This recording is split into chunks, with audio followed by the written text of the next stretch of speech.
સુરતમાં દિવાળીની રજાઓ પૂર્ણ થવાને હવે ગણતરીના દિવસો બાકી રહ્યા છે, ત્યારે ઉધના વિસ્તારમાં રાજાપાટ માટે દારૂને રોફ પાડવા પિસ્તલ લઈને ફરતા એક વેપારીને ઝડપી લેવામાં આવ્યો છે। સુરતમાં દિવાળીની રજાઓ પૂર્ણ થવાને હવે ગણતરીના દિવસો બાકી રહ્યા છે, ત્યારે ઉધના વિસ્તારમાં રાજાપાટ માટે દારૂને રોફ પાડવા પિસ્તોલ લઈને ફરતા એક વેપારીને ઝડપી લેવામાં આવ્યો છે। ઉધના નવસારી રોડ જીવન જ્યોત સામેથી પોલીસે સ્કોર્પિયો ગાડીમાંથી વેપારીને પિસ્તોલ સાથે ઝડપી પાડ્યો છે। પોલીસે પિસ્તોલ ગાડી કબજે કરી વેપારી સામે આર્મ્સ એક્ટની સાથે પ્રોહિબિશનનો પણ અલગથી ગુનો દાખલ કર્યો છે। સુરત શહેર પોલીસ દ્વારા 10 નવેમ્બરથી 25 નવેમ્બર સુધી ગેરકાયદેસર હથિયારથી ઝડપી પાડવા માટે ડ્રાઈવ હાથ ધરવામાં આવી હતી, જે અંતર્ગત ઉધના પોલીસના સર્વેલન્સ સ્ટાફના માણસો સાથે ગઈકાલે મોડી સાંજે વાહન ચેકિંગમાં હતા તે વખતે ઉધના નવસારી રોડ જીવન જ્યોતની સામેથી ઉધના દરવાજાથી તરફ શંકાસ્પદ હાલતમાં આવતી બ્લેક કલરની સ્કોર્પિયો ગાડીને રોકવાનો ઇશારો કર્યો હતો, જો કે ચાલકે ગાડી ઊભી નહીં રાખી પૂર ઝડપે ભગાવતા સ્ટાફના માણસોએ ગાડીનો પીછો કર્યો હતો। દરમિયાન સ્કોર્પિયો ગાડી અને 300 મીટર સુધી આગળ જઈ સાઉથ ઝોન 3 રસ્તા પાસે ટ્રાફિક સિગ્નલ હોવાના કારણે ટ્રાફિકમાં ઊભો રહી ગયો હતો, જેથી પોલીસે તેને રોકી ગાડી સાઈડમાં લેવડાવી હતી। પોલીસે ગાડી ચાલક રવિ રાજેન્દ્ર પ્રસાદ શર્માને અંગ ઝડતી કરતા પેન્ટના નફામાં કમરના ભાગેથી પિસ્તોલ મળી આવી હતી। પિસ્તોલનું લાયસન્સ યુપીનું હતું, પરંતુ કોઈ પણ જાતની પરમિશન વગર ગેરકાયદે રીતે લઈને આવતા ફરતા હતા।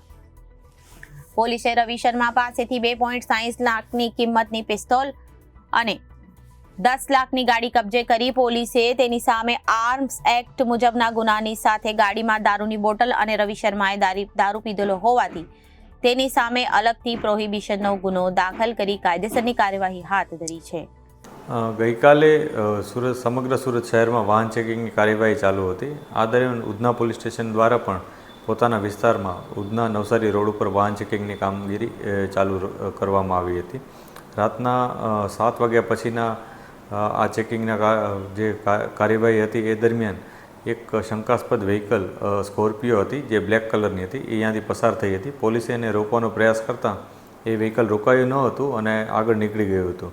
આ જાણીને પોલીસને શંકા વધુ મજબૂત થઈ હતી। પોલીસે એનો પીછો કર્યો। પીછો કરતાં આ દરમિયાન આગળ ઉધના 3 રસ્તા પાસે ટ્રાફિક સિગ્નલ છે, ટ્રાફિક સિગ્નલ ચાલુ હોવાથી આ વ્હીકલ ત્યાં ઊભું રહી ગયું હતું અને પછી પોલીસે તેને સાઈડમાં લઈ જઈ અને આગળની કાર્યવાહી કરી હતી। વ્હીકલમાં ચેકિંગ કરતાં એક બોટલ મળી આવી હતી। વ્હીકલનો જે ડ્રાઈવર છે એનું નામ રવિ રાજેન્દ્ર પ્રસાદ શર્મા, એણે પોતે પણ ડ્રિંક કરેલું હતું અને એની પાસે એક વેપન પણ હતું। પોલીસે આ વેપન અંગે તપાસ કરી તો એની પાસે એક લાયસન્સ હતું, પરંતુ આ લાયસન્સ ઉત્તર પ્રદેશની રાજ્યની મર્યાદા પૂરતું જ એના પાસે હોવાથી એણે ગુજરાતમાં આ વેપન રાખવા માટેની કોઈ પરવાનગી લીધેલી ન હતી, જે બાબતને લઈ અને પોલીસે એના ઉપર આર્મ્સ એક્ટનો અલગથી ગુનો દાખલ કર્યો હતો। એટલે આ વ્યક્તિ જે રવિ શર્મા કરીને છે એના ઉપર 2 ગુના ગઈકાલે દાખલ થયા। એક છે જેમાં લિકર કન્ઝપ્શન અને પોઝેશનનો હતો, જ્યારે બીજો એક કેસ છે જે આર્મ્સ એક્ટનો છે। જે આરોપી છે એની વધારાની અમે પૂછપરછ કરી રહ્યા છીએ।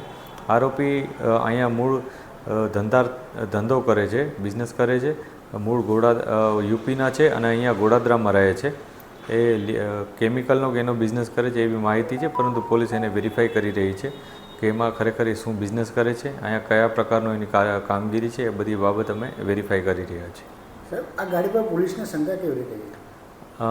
પોલીસ જ્યારે ઉધના નવસારી રોડ ઉપર વાહન ચેકિંગ કરી રહ્યા હતા ત્યારે બ્લેક કલરની સ્કોર્પિયો હતી અને એ પોલીસની બાજુમાંથી પસાર થતાં પોલીસને ડાઉટ ગયો હતો, કેમ કે એના કાચ થોડાક ડાઉટફુલ લાગ્યા હતા, પરંતુ એની જે મૂવમેન્ટ હતી એના કારણે પોલીસે એને રોકવાનો પ્રયાસ કર્યો, એ રોકાઈ ન હતી, એટલે પોલીસની શંકા વધુ મજબૂત થઈ હતી।